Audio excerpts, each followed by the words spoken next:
Hello everyone, today I'm gonna talk about the dancing plague of 1518. Somewhere between 50 and 400 people took to dancing for days.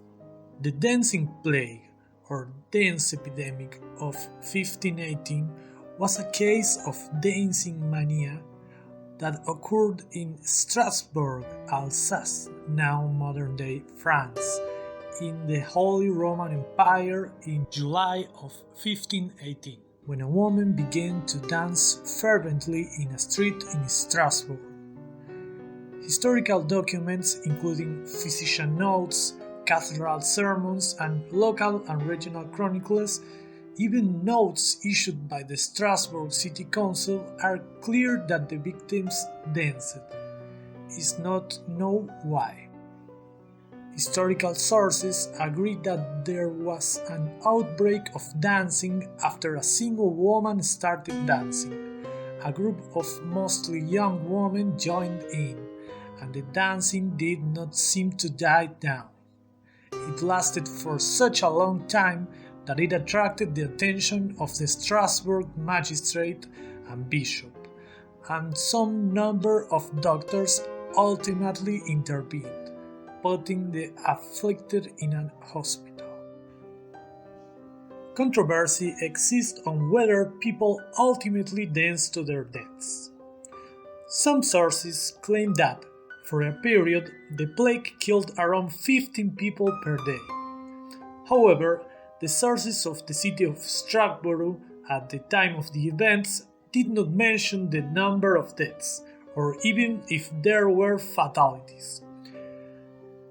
There do not appear to be any sources contemporaneous to the events that make note of any fatalities.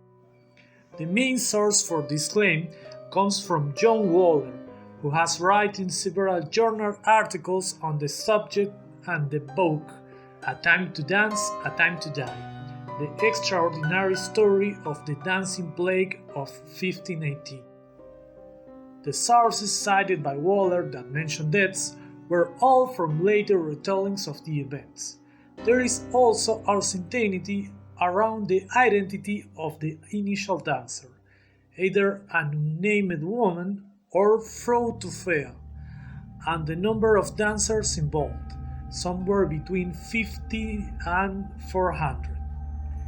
Some believe the dancing could have been brought on by food poisoning caused by the toxic and psychoactive chemical products of ergot fungi, which grows commonly on grains, such as rye, used for baking bread. Ergotamine is the main psychoactive product of ergot fungi.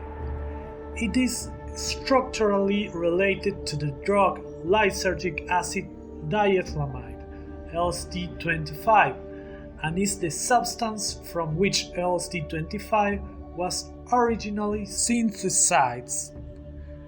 The same fungus has also been implicated in other major historical anomalies, including the Salem witch trials, although ergot alone will not cause unusual behavior or hallucination except when combined with opiates.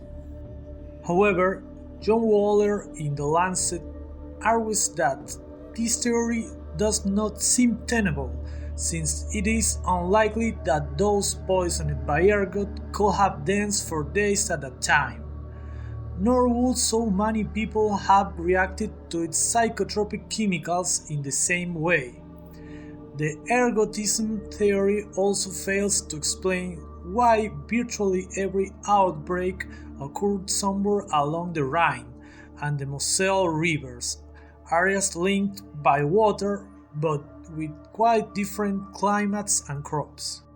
This could have been a florid example of psychogenic movement disorder, happening in mass hysteria or mass psychogenic illness, which involves many individuals suddenly exhibiting the same bizarre behavior. The behavior spreads rapidly and broadly in an epidemic pattern. This kind of comportment could have been caused by elevated levels of psychological stress, caused by the ruthless years. Even by the rough standards of the early modern period, the people of Alsace were suffering. Waller speculates that the dancing was stress-induced psychosis on a mass level, since the region where the people danced was riddled with starvation and disease, and the inhabitants tend to be superstitious. 7 other cases of dancing plague were reported in the same region during the medieval era. This psychogenic illness could have created a chorea, from the Greek choreia meaning to dance, a situation comprising random and intricate unintentional movements that flit from body part to body part. Diverse choreas were labeled in the Middle Ages, referring to the independent epidemics of dancing mania that happened in Central Europe, particularly at the time of the plague.